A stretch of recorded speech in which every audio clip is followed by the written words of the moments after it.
नमस्कार, श्री स्वामी समर्थ सर्वांना. माझं नाव प्रियंका. आजच्या नवीन व्हिडिओमध्ये तुमचं खूप मनापासून स्वागत. आणि व्हिडिओची सुरुवात ना स्वामीच्या दर्शनाने झालेली आहे. तर आज आहे श्रावण महिन्यातला दुसरा गुरुवार आणि माझा दुसरा गुरुवार आहे. तर त्याचीच इथं छान अशी पूजा मांडणी वगैरे केलेली आहे. मी सकाळची कामं आवरून मी ना देवपूजा वगैरे केली. आज मिस्टरांना सुट्टी होती त्याच्यामुळे डब्याची काही गडबड नव्हती. गौरीची शाळा तर उशिराच असते, सो ती ट्युशनला गेलेली आहे. स्वामींनी झोपला होता तर पटकन आधी हळदीचं लेपन, रांगोळी, देवपूजा हे सर्व करून घेतलेलं आहे. आणि दुपारी 1 वाजता मी ना स्वामीचरित्र वाचन करते, कारण की गौरीला शाळेत सोडून आल्यानंतरच करावं लागतं ते. तोपर्यंत ना स्वामींनी सुद्धा झोपतो, म्हणून उशिरा वाचन करते. फक्त आधी देवपूजा करून घेतलेली आहे. आणि त्यातल्या त्यात आज महत्त्वाचं म्हणजे की श्रावण सोमवारी ना मला रुद्राभिषेक करायचा होता. ते काही माझ्याच्याने झालं नाही, म्हणून म्हटलं चला आज गुरुवार आहे आणि आज केला तरी काहीच हरकत नाही. आज तसं पण श्रावण महिना सुरू आहे. श्रावण महिन्यात कधीही आपण अभिषेक करू शकतो.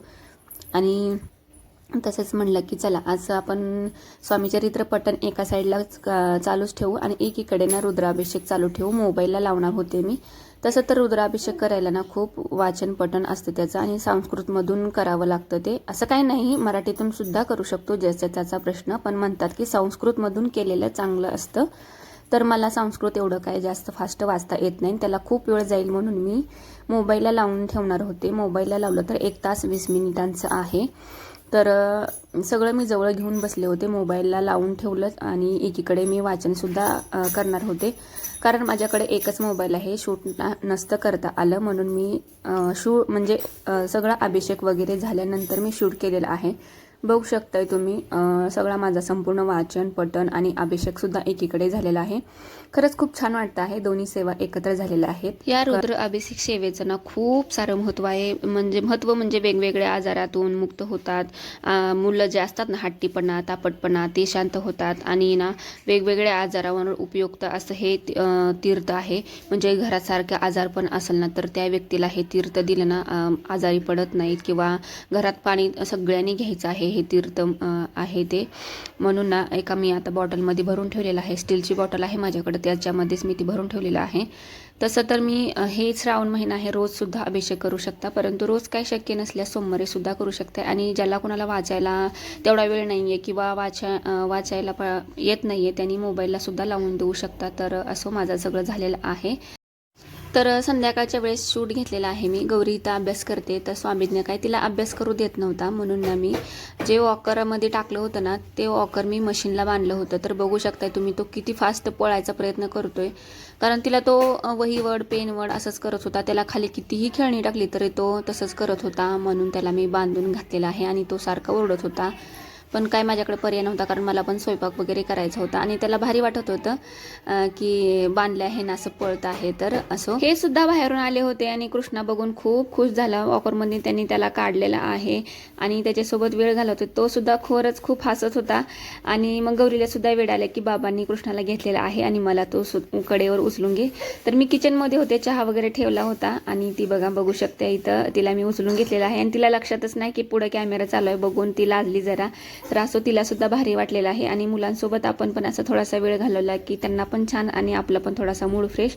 तर असं आम्ही चहा वगैरे घेतलेला होता आणि बाहेरनं दिवा लावायची वेळ झाली होती, 6:30 वाजल्या होत्या. तर आजची रांगोळी बघू शकता, अशी सुंदर अशी रांगोळी काढली होती मी महाराजांची. दिवा वगैरे लावलेला आहे आणि लगेच लागले मी स्वयंपाकाला, कारण ते आले होते तर स्वामींनीला त्यांनी घेतलंच होतं. तर म्हटलं चला पटकन स्वयंपाक बनवून घेऊया. आज स्वयंपाकामध्ये होती मेथीची भाजी, डाळ भात, चपाती आणि आळूवडी बनवणार आहे मी. आळूवडी ना खूप दिवसांनी खाते आहे मी, कारण खूप दिवस झालं ना आळूवडीच इथं म्हणजे आळूची पानच भेटत नव्हती, त्याच्यामुळे आळूवडीसाठी लागणार आणि मेथीच्या भाजीसाठी सुद्धा लागणार एकच वाटण तयार केलेलं आहे. आज मेथीची भाजी जराशी वेगळ्या पद्धतीने करणार आहे, सो तुमच्यासोबत पण शेअर करते. तर वाटणासाठी घेतलेलं आहे हिरवी मिरची आणि थोडासा लसूण, थोडंसं हळद पावडर, धणा पावडर घेतलेला आहे. थोडंसं मी कढीपत्त्याची पानं टाकलेली आहेत आणि कोथिंबीरीच्या काड्या असतात ना त्यासुद्धा टाकलेल्या आहेत. छान असं मी वाटून घेणार आहे. याच्यात मी जिरंसुद्धा टाकू शकता, पण माझ्याकडे जिरं नव्हतं, जिरा पावडर होती ती नंतर टाकणार आहे मी. तर हे ना बारीक पेस्ट करून घेतलेली आहे छान अशी.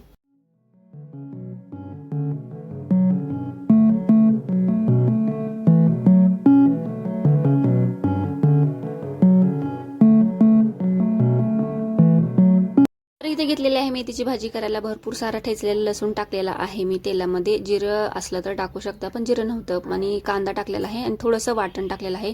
छान असा कांदा भाजून त्याच्यात मटकीची डाळ टाकलेली आहे स्वच्छ धुवून. आणि मटकीची डाळसुद्धा थोडीशी परतून घ्यायची, चवीपुरतं मीठ टाकायचं, मेथीची भाजी टाकायची आणि छान असं तुम्ही वरतून दाण्याचं कूटसुद्धा टाकू शकताय. मी नव्हतं टाकलं तर खूप छान झाली होती भाजी आजची.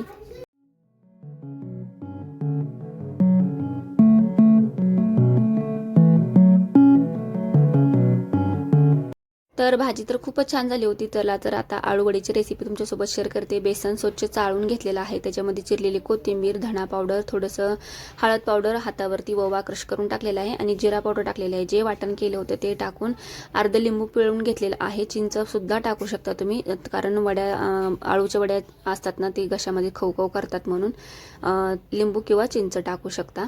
तर छान असं मिक्स करून आळूच्या पानांना लावून घेते आणि छान असं रोल करून मी उकडून घेणार आहे छान अशा आळूच्या वड्या. आणि तेलामध्ये फ्राय करू शकता किंवा डीप फ्राय करू शकता किंवा नॉर्मल थोडंसं तेल टाकून सुद्धा फ्राय करू शकता. मी थोडंसं चपात्या झाल्यानंतर तेल थोडंसं टाकूनच फ्राय केलेलं आहे, डीप फ्राय नाही केलेलं मी, कारण दिवसभर उपवास आणि त्यात परत तेलकट खाल्लं तर अजून ॲसिडिटी होईल म्हणून.